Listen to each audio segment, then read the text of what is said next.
लगता है परहेज छोड़ दिया गुप्ता जी। अब क्या बताऊं डॉक्टर साहब, कुछ दिन तक तो रखता हूँ फिर छूट जाता है। पकड़ के रखिए गुप्ता जी, परहेज बहुत जरूरी है। हाँ जी। दिखाइए, जुबान दिखाइए। आ, बिना परहेज के तो मेरी दवाई भी कोई असर नहीं करेगी।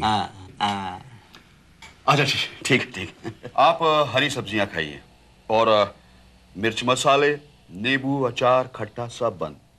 आपने हमारी सारी पसंद की चीजें तो मना कर दी। अरे जिंदगी भर के लिए थोड़ी मना किए गुप्ता साहब। आप ठीक हो जाएंगे फिर आप खाते रहिए। ठीक है डॉक्टर साहब। तंदुरुस्ती 1000 नियामत है गुप्ता जी, सुना है कि नहीं? सब सुना है। मैं तो सिर्फ इतना जानता हूँ कि इस उम्र में अगर कोई बीमारी पीछे लग जाए, लाख जतन कर लो पीछा नहीं छोड़ती। अरे नहीं नहीं नहीं गुप्ता जी, दवाइयाँ ठीक से खाइए, नियम और पाबंदी से रहिए, सब ठीक हो जाएगा। ठीक।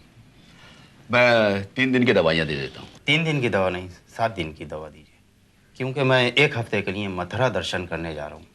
वहाँ से लौटकर ही मैं आपसे दोबारा चेकअप कराने आऊँगा। ठीक है, मैं 7 दिन की दवाइयाँ दे देता हूँ, लेकिन फिर आते ही इमीडिएटली चेकअप करवाना। ठीक है डॉक्टर साहब। हाँ आइए।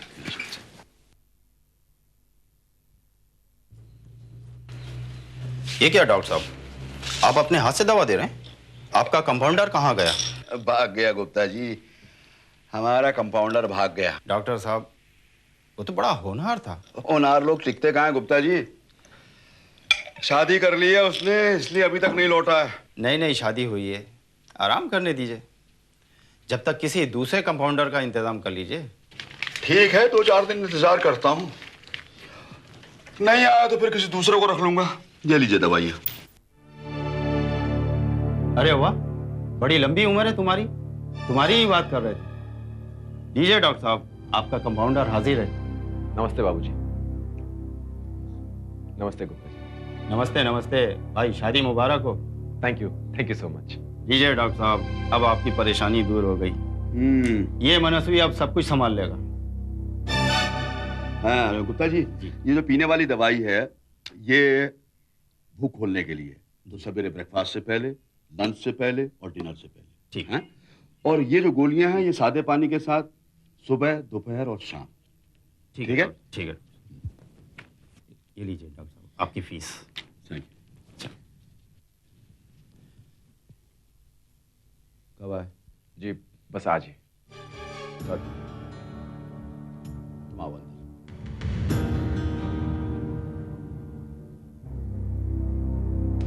तो दवाइयां मैंने दी थी, उनसे फायदा हुआ या नहीं? जी बहुत। गुड, तो वही कंटिन्यू करते हैं।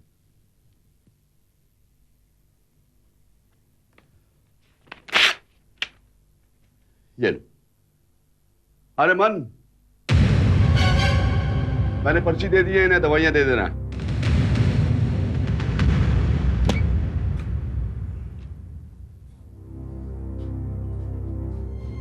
सर यहाँ तो कोई भी नहीं सर।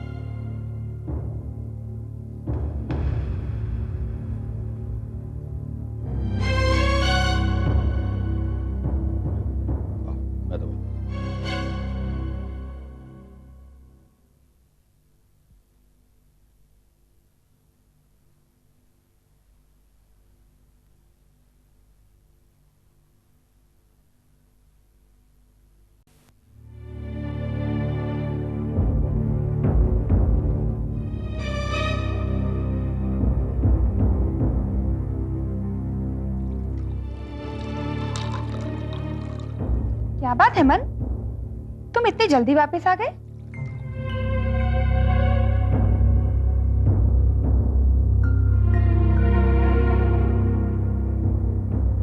जवाब क्यों नहीं देते? क्या जवाब? तुम तो बाबूजी से मिलने गए थे ना, उनसे बात करने गए थे, क्या बाबूजी नहीं मिले? मिले। फिर क्या कहा उन्होंने? कहेंगे क्या? मुझे फिर से वहीं बिठाना चाहते हैं जहां मैं बैठना नहीं चाहता। अच्छा, तो ये बात है। उनकी निगाह में मेरी हैसियत एक कंपाउंडर से ज्यादा नहीं। मन, तो तुम्हें बताना चाहिए था कि तुम वहां नहीं बैठना चाहते। उन्होंने मुझसे पूछा होता तो मैं जरूर कहता उनसे, लेकिन मेरे जाते उन्होंने तो इशारा कर दिया कि जाओ बैठ जाओ उसी कुर्सी पर, और फिर खुद केबिन में चले गए। मन, उस कुर्सी पर बैठने से तुम छोटे नहीं हो जाते? आखिर कितने साल तक तुमने वहां नौकरी की है? नौकरी की थी, लेकिन अब 1 घंटा क्या 1 मिनट भी मैं नौकरी नहीं कर सकता वहां। मैं सबके लिए नहीं बना हूं पुष्पा। मन, इंसान अपने कर्मों से छोटा या बड़ा होता है। कोई भी नौकरी छोटी या बड़ी नहीं होती है। छोटी नौकरी करके भी लोग इज्जत के साथ नाम और पैसा कमा सकते हैं। कमा लेते हो, लेकिन मैं उन लोगों में से नहीं हूं। और फिर मैंने जो एक बार फैसला कर लिया वो कर लिया। पहले तुम डिसाइड तो कर लो कि तुम करना क्या चाहते हो। डिसाइड तो मैं तब करूंगा जब मेरे हाथ में कुछ पैसा होगा, लेकिन फिलहाल तो मेरे हाथ में कुछ भी नहीं है। खाली हाथ ले करके भी तुम ये ख्याली पुलाव बनाते रहते हो। शादी कर ली है, मुझे लेकर शहर में भी चले आए हो। जो लगी लगाई नौकरी है वो करना नहीं चाहते। वहां जाने मन, तुम क्या करना चाहते हो? तुम मेरी नौकरी और मेरे काम को लेकर बिल्कुल परेशान मत हो। मैं कुछ ना कुछ बंदोबस्त जरूर कर लूंगा। तुम क्या बंदोबस्त करने वाले हो, जरा मुझे भी तो पता चले। तुम्हें बाबूजी से बात करनी चाहिए थी। बात करनी चाहिए? क्या बात करता मैं उनसे? वहां पहुंचा तो उन्होंने मुझे वही कंपाउंडर की कुर्सी दिखा दी। मुझे बड़ी बेइज्जती महसूस हुई, इसीलिए मैं चुपचाप वहां से चला आया। मन, बिना कुछ कहे चले आने में तुम अपनी शान समझते हो? ये झूठा घमंड, ये अहंकार तुम्हारे अंदर क्यों है मन? तो मैं क्या करता? वहां जिंदगी भर बैठकर दवाओं की पुड़ियां बनाता रहता। मन, हर चीज का एक तरीका होता है। तुम्हारे इस तरह चले आने से बाबूजी क्या सोचेंगे? उन्हें जो सोचना है वो सोचे, लेकिन मैं जाकर उस कंपाउंडर की कुर्सी पर फिर से नहीं बैठने वाला। अरे उनको एक बार ख्याल नहीं आया मुझसे पूछ लेते कि मैं क्या करना चाहता हूँ, क्या नहीं करना चाहता। मन, जरूरत तुम्हारी है, जरूरत तुम्हारी है, बाबूजी की नहीं। अरे जब तक तुम बोलोगे नहीं वो कैसे समझेंगे?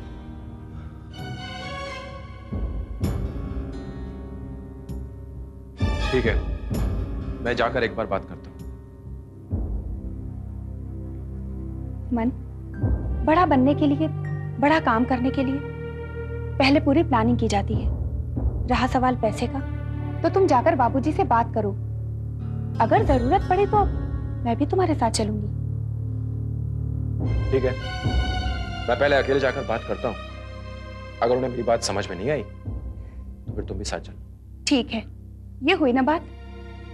मन, किसी भी चीज से छुटकारा पाने के लिए उसका सामना करना पड़ता है, उसे मुंह छुपाकर भागा नहीं जाता।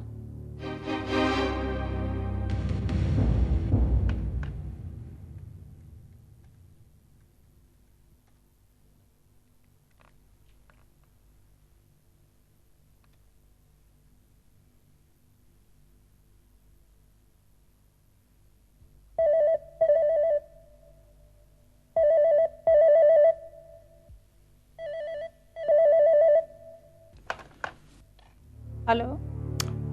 फोन उठाने में इतनी देर लगती है? अरे मुझे क्या पता था कि तुम्हारा फोन है, मैं किचन में थी। तुम्हारा ये बेटा मेरी समझ में नहीं आ रहा है रत्ना। क्यों, क्या हुआ? क्या वो तुमसे मिला नहीं? मिला, बस एक झलक दिखा गायब हो गया। मतलब? मतलब ये कि वो डिस्पेंसरी में आया था, मैंने उसे बैठने उठा, मैं दूसरे मरीज को देखने लगा, वो बाहर आया तो देखा वो गायब। कहीं तुमने उसे कंपाउंडर की कुर्सी पे बैठने के लिए तो नहीं कहा था? क्यों? अब वो कंपाउंडर की नौकरी नहीं करना चाहता है। और फिर क्या करेगा वो?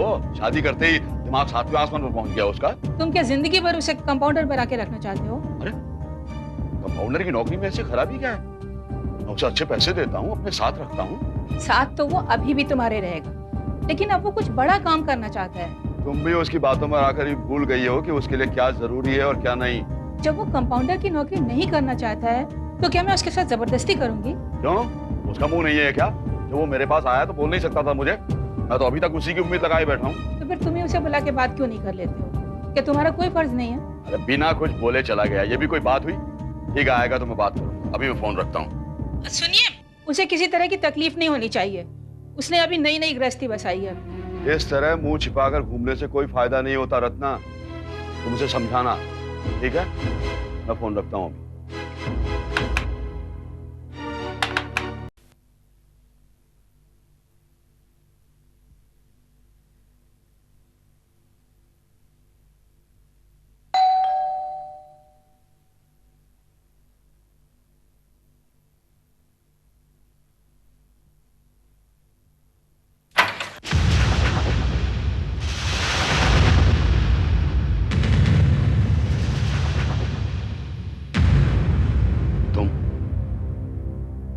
बार बार तुम मेरे सामने क्यों आती हो?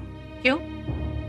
तुमने अपने आप को ऐसा बना लिया है कि लोगों को तुम्हारे सामने आने से डर लगना चाहिए? ये बात तुम बहुत अच्छी तरह जानती हो कि मैं तुम्हारी सूरत देखना ही पसंद नहीं करता हूँ। मुझे भी तुम्हें अपनी सूरत दिखाने का कोई शौक नहीं है। तो क्यों आई हो तुम यहाँ? तुम्हें इतनी भी तमीज नहीं कि घर आए को दरवाजे पे खड़ा करके इस तरह की बातें करते हैं? अगर तुमसे बात करना जरूरी नहीं होता तो मैं यहाँ कभी नहीं आती। अंदर आओ, जरूरी बात करनी है, अंदर आओ।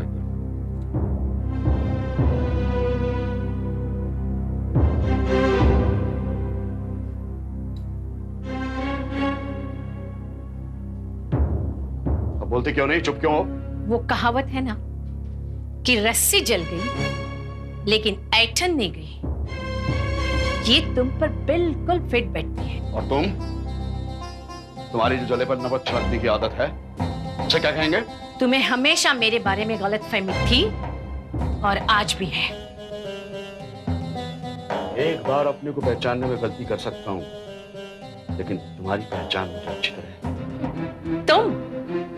तुम क्या किसी को पहचानोगे? तुम अपनी पत्नी और बेटी को नहीं पहचान सके तो मेरी तो बात ही मत करो। और मैं यहाँ तुम्हें अपनी पहचान कराने नहीं आई हूँ, बल्कि तुम्हें ये बताने आई हूँ कि मैंने कुंती के बेटे कर्ण को गोद दे दिया है।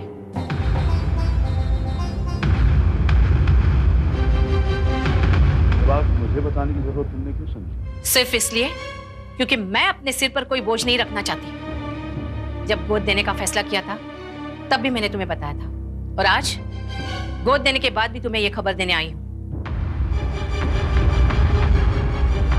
मुझे इस खबर से कुछ लेना देना नहीं है। मैं कुंती या उसके बेटे के बारे में कुछ भी सुनना नहीं चाहता। तुम्हें सुनना पड़ेगा गजेंद्र। अगर कुंती की भलाई की जिम्मेदारी मैंने ली है तो तुम भी उसके बाप हो। मर गया बाप और मर गई बेटी, इन गुजरे महीनों में जिसको मैं भूल चुका हूँ, उसकी याद दिलाने क्यों आए मुझे तुम? क्योंकि जिस धर्म संकट में मैं फंसी हूँ, काश के तुम फंसे होते। आज कुंती की निगाह में मैं उसकी दुश्मन बन चुकी हूँ। कोई समझता कि मैंने किन हालातों में कर्ण को गोद दिया है। वो आदमी जो कुंती के बेटे का बाप है, उसने कहीं और शादी कर ली।